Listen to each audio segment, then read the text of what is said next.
જય વિદ્યાર્થી મિત્રો, ઓમ ટ્યુશન ક્લાસીસના ઓનલાઈન પ્લેટફોર્મ પર આપનું હાર્દિક સ્વાગત છે। તો વિદ્યાર્થી મિત્રો, આજે આપણે આપણા જીવન માટે જરૂરી એવું મહત્વનું એક પદાર્થ રહેલું છે, એક દ્રવ્ય રહેલું છે, જે આપણા માટે ખૂબ જ ઇમ્પોર્ટન્ટ છે, જેના વગર આપણને ચાલે એમ નથી। તો આજે આપણે વાત કરવાના છે શેની?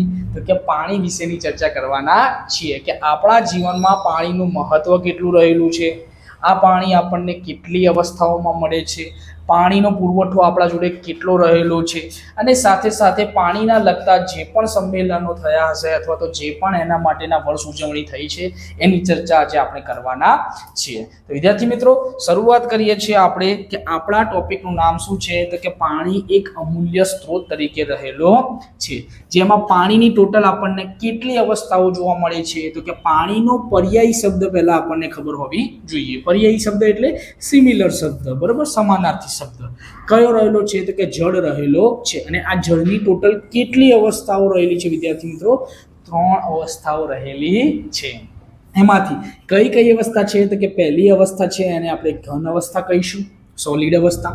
બીજી અવસ્થા જે રહેલી છે એને આપણે પ્રવાહી અવસ્થા કહીશું, એટલે કે લિક્વિડ સ્વરૂપે જોવા મળશે આપણને। અને ત્રીજી જે અવસ્થા રહેલી છે આપણે વાયુ અવસ્થા કહીશું, એટલે કે ગેસ સ્વરૂપે રહેલી હશે।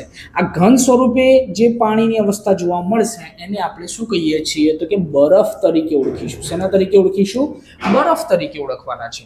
પ્રવાહી સ્વરૂપે જે મળે આપણે એને શું કહીશું? તો કે પાણી જ કહીએ છીએ, એટલે કે જળ કહીશું આપણે, ક્લિયર। અને વાયુ સ્વરૂપે આપણને જે જોવા મળે છે એને આપણે શું કહીએ છીએ? બાષ્પ તરીકે ઓળખીએ છીએ। શેના તરીકે ઓળખીશું? બાષ્પ તરીકે ઓળખવાના છીએ। એટલે ટોટલ કેટલી અવસ્થા થઈ ગઈ? 3 અવસ્થા થઈ ગઈ। સાથે સાથે આપણે જોવું હોય તો કે પાણી જે હશે, પાણી શેનું બનેલું હોય છે? તો પાણી જે રહેલું હોય છે વાયુનું બનેલું હોય છે। શેનું બનેલું હશે? વાયુનું બનેલું હોય છે। આ વાયુમાં તમે કયા કયા વાયુ લઈ શકશો? તો કે 2 વાયુઓ આપણે લઈશું। એક લઈશું હાઇડ્રોજન, અને બીજો જે વાયુ લઈશું આપણે, કયો વાયુ લઈશું? તો કે ઓક્સિજન લેવાના છીએ। કયો લઈશું? ઓક્સિજન। આ હાઇડ્રોજન અને ઓક્સિજન બંનેને ભેગા કરવાથી આપણને જે મળે છે એને આપણે પાણી કહીશું, જેનું અણુસૂત્ર શું થશે? તો કે હાઇડ્રોજનની સંજ્ઞા H રહેલી છે અને ઓક્સિજનની સંજ્ઞા O રહેલી છે, અને વચ્ચે આપણે શું મૂકી દઈશું? 2। તો પાણીનું અણુસૂત્ર શું હશે? તો કે H2O રહેલું છે। શું રહેલું છે? H2O। જ્યાં જ્યાં H2O લખેલું હશે ત્યાં તમારે શું સમજવાનું છે? કે પાણી સમજવાનું છે, ક્લિયર। આ સૂત્ર કેવી રીતે બન્યું? તો એનો આણ્વીય સૂત્રો માટેનો વિડીયો આપણે આઈ થિંક બનાવેલો છે, તમે ચેનલ પર જોઈ શકો છો। પછી જોઈએ છે આપણે કે પૃથ્વીની સપાટીનો લગભગ કેટલા ટકા ભાગ જે છે પાણી રોકે છે? તો કે પૃથ્વીની સપાટીના 71% ભાગ, કેટલો ભાગ? 71% ભાગ જે છે પાણી દ્વારા રોકવામાં આવે છે। દાખલા તરીકે આપણા જોડે આખી આ પૃથ્વી રહેલી છે, આ પૃથ્વીનું 70% જે ભાગ રહેલો છે, 71% જે ભાગ રહેલો છે, એ 71% શું રહેલું હશે? પાણી રહેલું હશે। અને બાકીના કેટલા ટકા વધ્યા? તો કે 29% જે રહેલું છે કેવા સ્વરૂપે રહેલું છે? લેન્ડ સ્વરૂપે, એટલે કે જમીન સ્વરૂપે રહેલું હશે, ક્લિયર। આટલી વસ્તુ આપણને ખબર હોવી જોઈએ। આ 71%માંથી પણ બધું પાણી આપણા માટે પીવા લાયક હોતું નથી। તો એમાંથી 97.4% જે પાણી રહેલું છે, કેવું પાણી રહેલું છે વિદ્યાર્થી મિત્રો? ખારું પાણી રહેલું છે। કેવું છે? ખારું, એટલે કે દરિયા સ્વરૂપે રહેલું છે। જ્યારે માત્ર 2.6% જે પાણી છે મીઠું પાણી છે। મીઠું પાણી એટલે ખારું પાણી સમજવાનું નથી, મીઠું પાણી એટલે ફ્રેશ વોટર કહેવાય। કેવું વોટર કહેવાશે? Fresh water. ફ્રેશ વોટર એટલે પીવા લાયક પાણી। પીવા લાયક પાણીના કેટલા ટકા કીધા આપણને વિદ્યાર્થી મિત્રો? 2.6% જ કીધા છે ખાલી। અને આ 2.6%માં પાછું એના 72% તો પાણી કેવું હશે? તો કે એના 72% પાણી તો પાછું બરફ સ્વરૂપે રહેલું છે। આના 72% આપણે સમજવા હોય તો આપણે કેવી રીતે કાઢીશું? તો કે આના 26 લખી દઉં અને જોડે 72 લખી દઉં, અને ભાગ્યા નીચે કેટલા થઈ જાય? 100 થઈ જાય। તો આને આપણે સમથિંગ 25 સમજી લઈએ। 25 કેટલા થાય? 175 થાય, બરાબર। તો 25 * 175, તો પોઈન્ટ લગાવી દો તો કેટલા થવાના? 1.75। 1.75 એટલે એનો મતલબ આ 2.6 માંથી 1.6% તો પાણી કેવા સ્વરૂપે છે? બરફ સ્વરૂપે છે। આ જે ફ્રેશ પીવા લાયક જે પાણી રહેલું હતું એ પીવા લાયક પાણી જે છે એમાંથી 1.8% લઈ લઈએ આપણે। કેટલા? 1.8% તો કેવા સ્વરૂપે છે? બરફ સ્વરૂપે છે। અને જ્યારે બાકી જે વધ્યું 0.8% એ કેવા સ્વરૂપે રહેલું છે તો કે ભૂગર્ભ જળમાં રહેલું છે. આ ભૂગર્ભ જળના પાણીનો આપણે શું કરીએ છીએ? પીવા માટે ઉપયોગ કરીએ છીએ. અને ઓવરઓલ જોવું હોય તો કેટલા ટકા? તો કે 0.3% જે છે પાણી માત્ર આપણે પીવા માટે ઉપલબ્ધ છે. પીવા માટે ઉપલબ્ધ પાણી કેટલું છે? માત્ર 0.3% જ રહેલું છે. એટલે કે માનવ માટે ઉપલબ્ધ પાણી ખૂબ જ કેવું રહેલું છે ભાઈ? મર્યાદિત રહેલું છે. એટલે આપણે પાણીનો કેવો ઉપયોગ કરવો જોઈએ ભાઈ? સાવચેતીપૂર્વક ઉપયોગ કરવો જોઈએ, વેડફી દેવું જોઈએ નહીં. બરોબર. પછી પાણી આપણા માટે મહત્વનું કઈ કઈ જગ્યાએ રહેલું છે? તો પહેલા તો આપણું જીવન ટકાવી રાખવા માટે પાણી જરૂરી છે. કે આપણું જે શરીર રહેલું છે એ શરીરમાં કેટલા ટકા પાણીની આવશ્યકતા રહેલી હોય? તો કે 60 થી 70% ભાગ આપણું જે શરીર છે એમાં પાણી રહેલું છે. એટલે પાણી વગર માનવનું જીવન શક્ય નથી. બીજી વાત કરીએ તો બીજી કઈ જગ્યાએ ઉપયોગી છે? તો કે કૃષિ માટે સૌથી વધુ પાણીનો ઉપયોગ થાય છે. શેના માટે? કૃષિ એટલે શું કહીએ આપણે? ખેતી માટે. ખેતી માટે સૌથી વધુ પાણીનો ઉપયોગ થાય છે. કેટલા ટકા પાણી? તો કે વિશ્વના 70% પાણી જે છે ખેતી પાછળ વપરાય છે. શેના પાછળ વપરાશે? ખેતી પાછળ વપરાશે.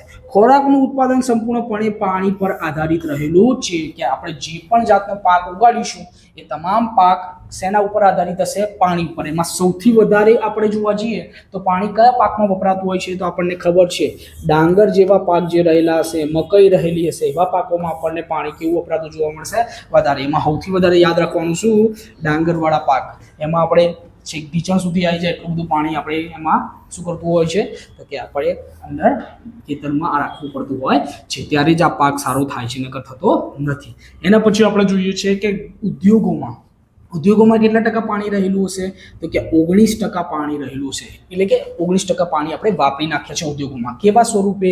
તો કે ભાઈ બળતણ સ્વરૂપે આપણે ઉપયોગ કરીશું. એટલે કે કુલિંગ કરવા માટે કોઈ મોટા મોટા સાધનો છે એમાં કુલિંગ કરવા માટે આપણે આ પાણીનો યુઝ કરીશું.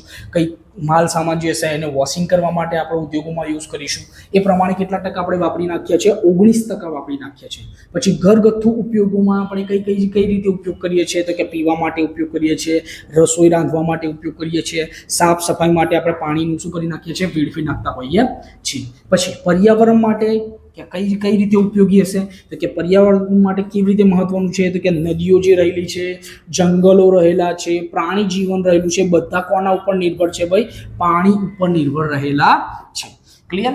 એના પછી હવે આપણે જોઈએ છે શું? તો કે પાણી જે રહેલું છે, પાણીની જાગૃતતા લાવવા માટે આપણે કયા વર્ષને ઉજવ્યું હતું અને કેટલાથી કેટલા વર્ષના દાયકાને આપણે શું નામ આપેલું હતું, કેવી રીતે ઉજવ્યું હતું એ આપણે જોવાના છે. તો અહીંયા આપણે યાદ રાખીએ છીએ પહેલા કે વિશ્વ જળ દિવસ જે રહેલો છે, વિશ્વ જળ દિવસ કઈ તારીખે ઉજવીએ છીએ આપણે?